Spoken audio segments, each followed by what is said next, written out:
Algunas corrientes religiosas orientan a sus seguidores hacia un camino de ascetismo, enseñándoles a renunciar a sus deseos naturales, y esto como requisito imprescindible para la búsqueda de la verdadera espiritualidad. Y a veces esta tendencia no se limitaría a aspectos vinculados con nuestros impulsos naturales, como podrían ser, por ejemplo, propiciando la frugalidad en la comida, en las relaciones maritales, etc., sino que esta tendencia llevaría a erradicar de su devoción diaria cualquier elemento físico que pudiese albergar alguna connotación religiosa. Sin embargo, en el judaísmo existen numerosos utensilios que acompañan al fiel en su diario servicio al santo, bendito sea, como podrían ser los tzitzit, los tefilín, la mezuzá o el mismo Sefer Torah. Y aquí nos preguntamos, ¿son estos objetos contraproducentes? ¿Pueden alejar al individuo de la genuina espiritualidad? Shalom, queridos Haverim. Mi nombre es Isaac Ben-Naor. Y en el shiur de hoy hablaremos con la ayuda del cielo sobre la dimensión, llamémosle material, en nuestra devoción a Dios, repasando las enseñanzas bíblicas y rabínicas sobre todos estos elementos que hemos citado, acudiendo de forma especial al famoso libro cabalístico Sha'arei Orah, las puertas de la luz, y estas reflexiones nos servirán para entender mejor muchos aspectos de nuestro servicio divino. La Torá nos declara lo siguiente: y la sangre os será por señal en las casas donde vosotros estéis, y veré la sangre y pasaré de largo. Éxodo Shemot 12:13. Este conocido pasaje, que da nombre a la festividad de Pesaj, a la Pascua, nos introduce en un conocido concepto bíblico, la señal, en hebreo ot. ¿Y cuál es el sentido de estas señales? ¿Cuál es el sentido que tienen estas señales? En el caso anterior nos estarían indicando que, el ángel del Eterno que debía pasar aquella noche para herir a los primogénitos no debía no debía acudir a la casa de los hebreos, sino que debía pasar de largo, como nos declara el propio versículo, pasaré de largo, fasachti. Pero aquí nos preguntamos, si la señal estaba destinada únicamente al ángel, ¿por qué está escrito lachem, para vosotros? Resulta obvio que esta señal también se hallaba dirigida a los moradores de las casas, pues de hecho, en el marco de las puertas de los hogares judíos se sigue marcando con una señal, esta es la mezuzá. Y al respecto de este utensilio le dejamos en la descripción un enlace de un vídeo monográfico que tenemos sobre el tema.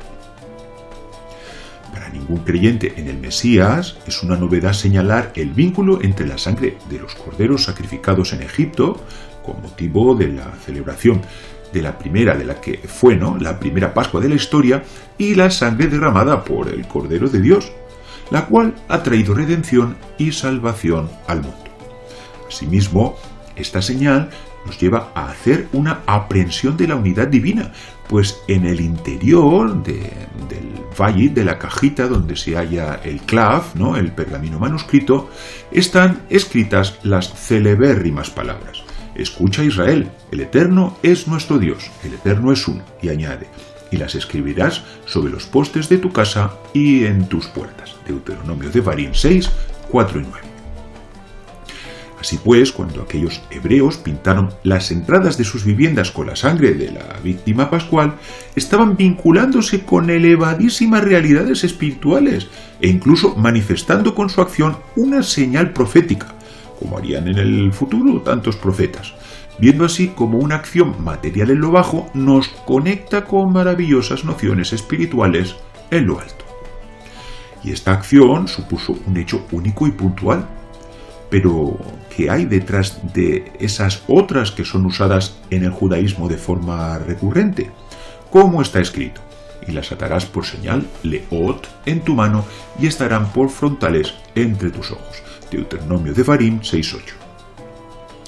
La realización formal, la ejecución formal de este mandamiento dio origen a los tefilín, consistentes en unas cajitas de cuero que contienen versículos de la Torá y que son atadas en la frente y en el brazo izquierdo, como vemos en nuestra ilustración, donde se muestran las dos cajitas de los tefilín juntamente con las correas, y en el interior de las primeras se hallan versículos bíblicos.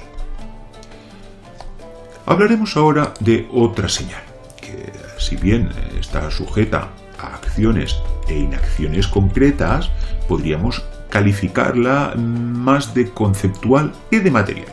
Se trata del Shabbat, como fue dicho. En verdad vosotros guardaréis mis días de Shabbat, porque es señal ot entre mí y vosotros por vuestras generaciones, ledrotehem, para que sepáis que yo soy el Eterno que os santifico. Éxodo Shemot 31:13. Tenor del citado versículo, el Shabbat constituye una señal de santificación. Dicho de otra manera, la Torá manda santificar el día séptimo como la expresión de la santificación con la que Dios distinguió a su pueblo Israel. Asimismo, aquellas denominaciones cristianas que guardan el sábado como día de culto han de procurar adherirse a este concepto de santidad, haciendo de este día una jornada consagrada al Eterno, y aunque obviamente no están sujetos a la halajá, no deben involucrarse en tareas mundanas como pueden ser el ocio, etc. El Shabbat, entendido como señal, también nos acerca a nociones que son del todo espirituales, pues en él recibimos una Neshama Yeterá, un grado adicional de alma que nos conecta con lo alto de una forma muy especial. Asimismo, al celebrar el Shabbat de una forma apropiada, se nos permite saborear un pregusto de los días del Mesías, cuando todo será Shabbat. Yom Shekuló Shabbat. Pero vayamos ahora a un elemento muy significativo, que nos ilustrará de forma magistral sobre todas estas realidades, pudiendo entender mejor cómo algo de naturaleza física puede estar ligado con una dimensión espiritual. Nos referimos al santuario que Dios mandó construir a Moisés, como fue dicho: y harán un santuario Mikdash para mí, y habitaré Shahamti en medio de ellos. Betoham. Éxodo Shemot 25:8. ¿Puede acaso habitar el creador del universo en una construcción hecha por la mano del hombre? Cuando unos años más tarde el rey Salomón inauguraba el primer templo, diría a este respecto: ¿mas es verdad que Dios habitará con el hombre en la tierra? He aquí que los cielos de los cielos no te pueden contener, cuanto menos esta casa que he edificado. Segunda de Crónicas, Divrei Hayamim 6:18. Y esta paradoja nos plantea misterios muy elevados, que tendrían que ver con el concepto de lo que los sabios denominaron Tzimtzum, la contracción de Dios. Al respecto de esta realidad, dijo el Arizal: antes de que todas las cosas hubieran sido creadas, añade, la luz primordial era simple y llenaba toda la existencia. No había lugar desprovisto de existencia que pudiera servir de espacio vacío, pues todo estaba lleno con la luz simple, el En Sof, literalmente sin fin. No había realidad de inicio ni tampoco de final. Todo era una luz infinita, simple e indiferenciada. Hemos citado Etz Hayim 1.1. Y lo que es en lo macro también lo es en lo micro, pues incluso esa esencia restringida del Creador, por así denominarla, que ni aun los cielos de los cielos pueden contener, tuvo que contraerse aún más para que su Shejinah, para que su presencia pudiese habitar, Shahón, en un espacio material construido por el hombre. Si desea ampliar información sobre este tema, le dejamos en el enlace uno de nuestros vídeos monográficos, se lo dejaremos en la descripción. Al respecto de estos misterios, Rabbi Yosef Chiquitilla, en su célebre obra Share Ora, Las puertas de la luz, nos dice lo siguiente: y el aspecto del nombre Adonai es llamado a veces por el sobrenombre Bet Hamikdash, templo sagrado, porque es la casa donde mora el nombre único, y porque el santo, bendito sea, santificó el monte Moria y fue la porción de Adonai, y el templo fue construido sobre él, y la señal al respecto es lo escrito, y cita a continuación Éxodo Shemot 15:17. En el lugar de tu morada que tú has preparado, oh Eterno, santuario Mikdash de Adonai, que tus manos, oh Eterno, han afirmado. y este es el nombre que habitaba dentro de ella, y todas las formas de la casa y de sus cámaras y pasillos y tesoros y vestíbulos, todo fue hecho en el secreto de Adonai. Hemos citado, como hemos dicho, el libro Sha'arei Orah. Aunque el primer templo fue construido en los días del rey Salomón, en realidad fue David quien dispuso tanto el diseño como los materiales, según lo escrito. Y David dio a Salomón su hijo el plano del pórtico del templo y sus casas, sus tesorerías, sus aposentos, sus cámaras y la casa del propiciatorio. Asimismo, el plano de todas las cosas que tenía en mente para los atrios de la casa del Eterno, para todas las cámaras alrededor, para las tesorerías de la casa de Dios y para las tesorerías de las cosas santificadas. Y añade, y dio oro en peso para las cosas de oro, para todos los utensilios de cada servicio, y plata en peso para todas las cosas de plata, para todos los utensilios de cada servicio. Hemos citado Primera de Crónicas, Divrei Hayamim 29, 11, 12 y 14. ¿Por qué tantos detalles y tan complicados? ¿No hubiese bastado con construir un edificio más sencillo y austero?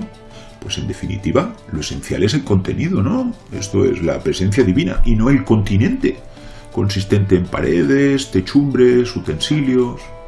Es más, ¿era realmente necesario el uso de oro y plata? ¿No hubiese bastado con el uso de otros materiales más austeros? Para contestar a esta pregunta, volveremos a nuestro texto de Primera de Crónicas, donde se declaraba lo siguiente: para los atrios de la casa del Eterno, para todas las cámaras alrededor, para las tesorerías de la casa de Dios. Y aquí nos preguntamos, ¿por qué primero se dice casa del Eterno, Bet Hashem, y a continuación está escrito casa de Dios, Bet Elohim? En el templo en sí mismo, ¿no? El templo en sí mismo era una expresión de Malhut, reino, pues es la morada para la presencia divina en los mundos de abajo. Como ya se dijo, y aunque el Malhut está vinculado al rigor, este se encuentra en gran manera endulzado por el Gesed, por la gracia. Y de ahí que el templo se ha denominado primero Casa del Eterno, Bet Hashem, como expresión de dicho atributo, y después se ha llamado Casa de Dios, Bet Elohim, lo que indica rigor y restricción.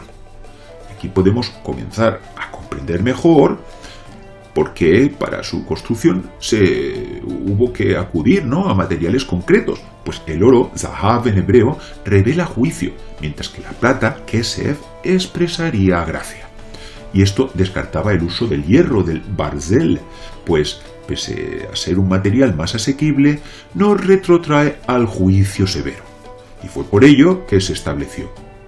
Y cuando se edificó la casa, la hicieron de piedras ya acabadas, de tal manera que cuando la edificaban, ni martillos ni hachas se oyeron en la casa, ni ningún otro instrumento de hierro, barzel. Hemos citado Primera de Reyes, Melahim 6:7.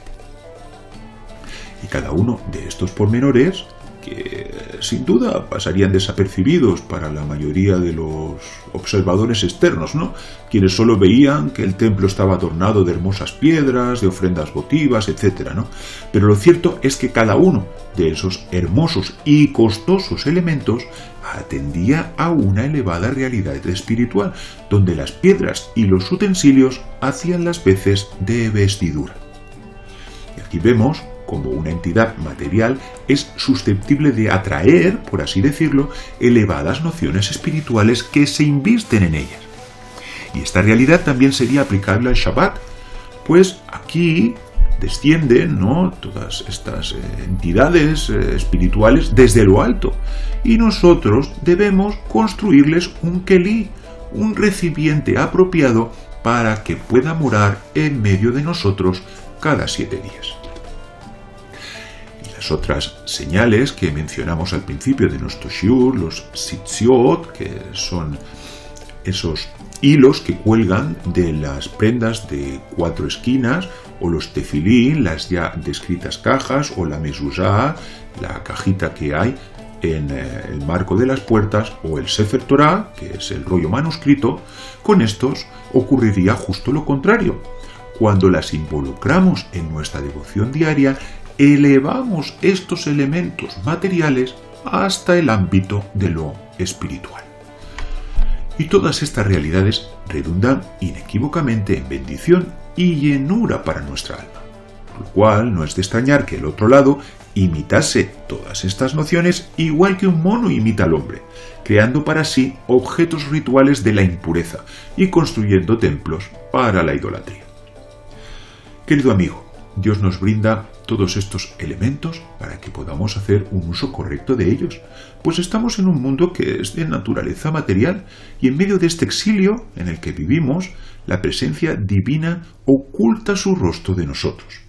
Pero apegándonos a estas señales de la forma apropiada, también podremos experimentar como mínimo un atisbo de luz y revelación. En tanto, regrese nuestro amado Mashiach, que sea pronto y en nuestros días. Amén.